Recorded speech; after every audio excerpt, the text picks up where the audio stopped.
All right, I don't want to preach this sermon this morning because, like going through the lectionary, you got to preach on some things that you don't really want to.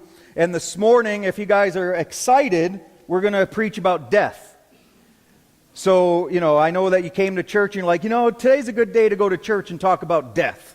Like, it's just not something that you really want to do. I mean, there's things that we talk about in life, and there's things we don't talk about. And a lot of people say, there's three main things you don't want to talk about with people because they'll end up, arguing and get into a fight. And that is religion, politics, and sex. That those three things you don't really bring up. You kind of just talk about them amongst yourselves. But we end up talking about those with people. We end up getting in trouble. We end up doing things we shouldn't, saying things we can't because we want to talk about life. But there is one topic that we really do avoid, and it is talking about death. It is not an easy subject. It is a hard subject. I mean, just by me bringing up the word death, you are thinking about something or somebody in your life that you have lost or you are dealing with now, and you're like, I don't want to deal with this. I come to church so I can feel better and I can be uplifted. Why do I have to face death?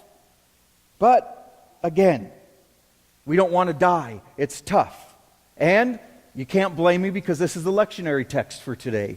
So that's my excuse, which we will read right now out of the Gospel of John. And this is from the Message translation, and we'll read verses 20 through 33, and then we'll continue this great topic. As you can tell, I don't want to. There were some Greeks in town who had come up to worship at the feast. They approached Philip, who was from Bethsaida in Galilee, and said, "Sir, we want to see Jesus. Can you help us?" So Philip went and told Andrew. Andrew and Philip together told Jesus. Jesus answered, "Time's up. The time has come for the Son of Man to be glorified. Listen carefully. Unless a grain of wheat is buried in the ground, dead to the world, it is never any more than a grain of wheat. But if it is buried, it sprouts and reproduces itself many times over.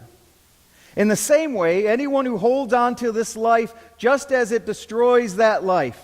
But if you let it go, reckless in your love, you'll have it forever, real and eternal. So if any of you wants to serve me, then follow me.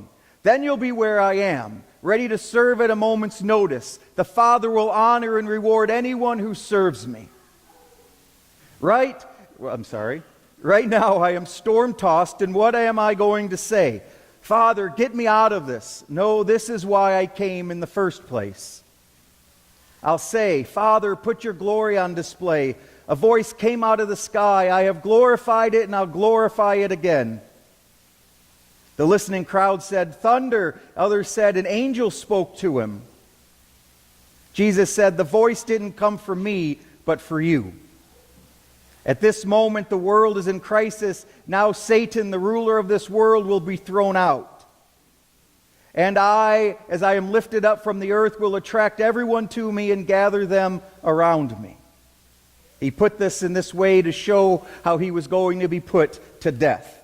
So again, Jesus is talking about something the disciples don't even really want to talk about it because they don't want to understand that Jesus is going to leave them and they're going to be alone and they're going to have to do this all alone. So they start thinking about death and they don't really want to do that. Just like I said, none of us really want to talk about it. Or if we do, we make jokes about it, or we don't want to, or we push it off, or we don't take it too serious, or we think about, well, if I'm going to die, I better live a life that matters and does something. It reminds me of that story where you got three guys that are sitting around and they're talking about, because they just came from a funeral, and they're like, what do you want to hear at your funeral? If you could hear what people say about you, what would you like to be heard? And one of the guys says, well, I hope that I can hear that I was a good husband and that I was a good father. And somebody else says, well, I just hope that they can say that I was a really good person and I was a good businessman and I did things ethically. And then the third person just looked at him and says, well, I just want somebody to say, hey, he owed me money. Right? We have different life goals in life, right? But whatever way, you're like, I just want to hear this and I want to know that my life mattered. But Jesus is saying here, your life does matter, but in order for it to mean something, you are going to have to deal with death. And it is real and it is painful. And again, we don't want to do it. And Lent isn't that fun. I mean, when you start out a season in the church where you have to wipe ashes on your head to represent that you're going to die, it doesn't really be real exciting. Like, oh, it's going to be 40 days of fun.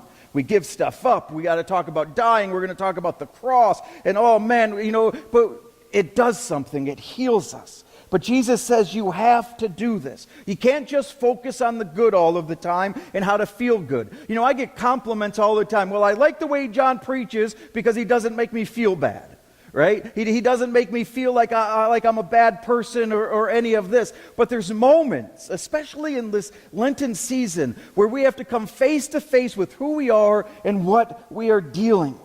And why we want to see Jesus. Like in the story, it starts out by saying, hey, we want to see Jesus. Can you bring us to Jesus? And of course they go, and I don't think they really heard what they wanted to hear. Because I'm sure they wanted to go, hey, we've heard about this Jesus that heals people, that feeds people, that helps people get to heaven and shows them God and does all of these miracles and makes people better. And of course he gets there and he says, guess what? You're going to die. And guess what? Unless you die, it's really not going to matter. And guess what? I'm about to die. It's not what they really wanted to hear. And then one of the writers I was thinking about says, well, why do we go to Jesus? Like why, if we said, hey, take me to Jesus, why would we want to go? And if we're honest, most of us would say, well, we would go because we have things on our prayer list that we want fixed and we need attention to, which is fine. We know we need these prayers. But one of the commentators says, if you want to know what brings you to Jesus, look at what you are praying for. Those are the reasons you go to Jesus. Good, bad, or indifferent. But most of the time, just like in the story, we want to go to Jesus on our own terms. We want to go to Jesus with already the thing figured out and just say, this is what I want to happen, make it happen. But Lent forces us to come face to face with God and say, I need to come to God on God's terms. Lent is about seeing God on God's terms. And again, while this verse brings death up, it's a call for us to participate in the life of faith. We can't pick and choose what we want to believe. We can't pick and choose the things in the Bible that we like and dismiss the rest. God is calling us to participate in everything. The life, the death, and the resurrection of Christ. This story, it kind of says, unless the grain dies and is buried, it's not going to bring new life. We are called to be more. Because it says, if that grain does not die, what did it say? It said it will just always be a grain. So God says you are to be something bigger and something more. And what you go through in this life and all of these things is what produces this new life within you. Jesus is telling us that you are going to have to stare death in whatever form it comes in the face and be able to say, not today, that God is bigger. And it is hard, and there are times where we don't want to go on. One of the theologians wrote that this verse always makes them say that there is soul trouble, that it shakes your soul sometimes because how bad life can get sometimes. But again, part of our job here at growing spiritually, especially during Lent, is for us to slow down and not skip over these things, to pay attention and look at them. It's to show us. This week and last week are on a thing to take us into next Sunday, which is Palm Sunday, when Jesus triumphantly goes into Jerusalem and people are cheering, and it leads us into this day where we know that it's not just leading us into Jerusalem, it's going to lead us up to that hill where Jesus dies and the sun is blotted out, because we know what is coming. But Jesus again is reminding us that this part of the journey, when we stare death in the face, when all of these things come, is not the end of the story. Not just a physical death, but all of these other things. It's not the ending of that story.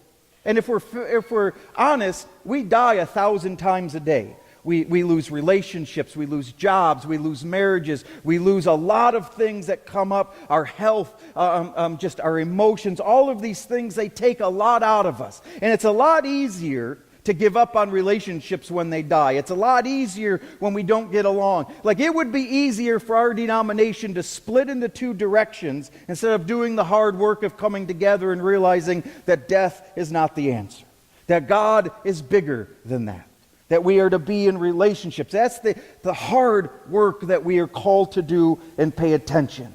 But regardless of how our death works, resurrection is always hidden within it. That is the power that we celebrate on this Easter, that death is not stronger than God. And it says, another theologian said, when we avoid death, we avoid life.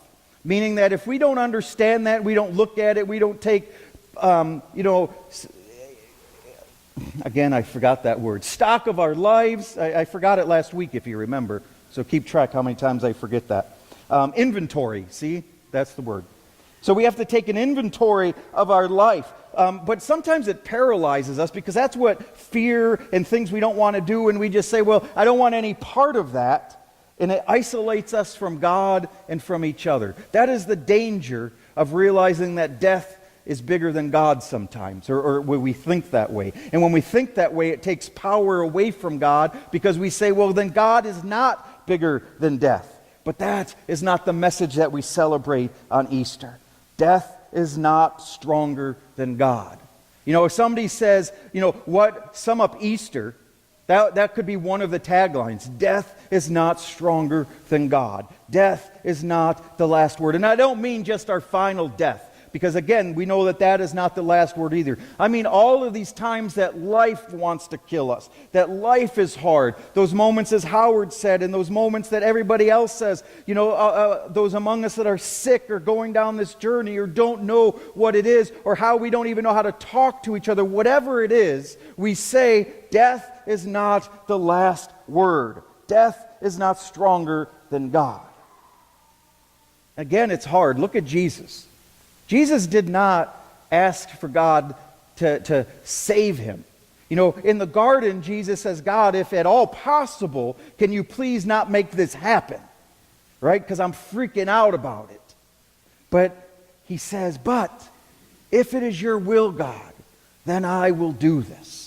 This is why Jesus was able to walk into Jerusalem or go in on the back of that donkey, knowing that at this moment this town is cheering for him, but it will be the same town that yells and convicts him and sends him to the cross. He knows that death is waiting on the other side, but he still does it because he knows God is bigger and God was going to have the final word.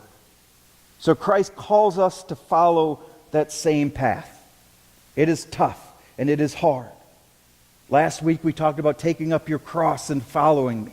It means we have to do something to participate in this life, to be part of this story.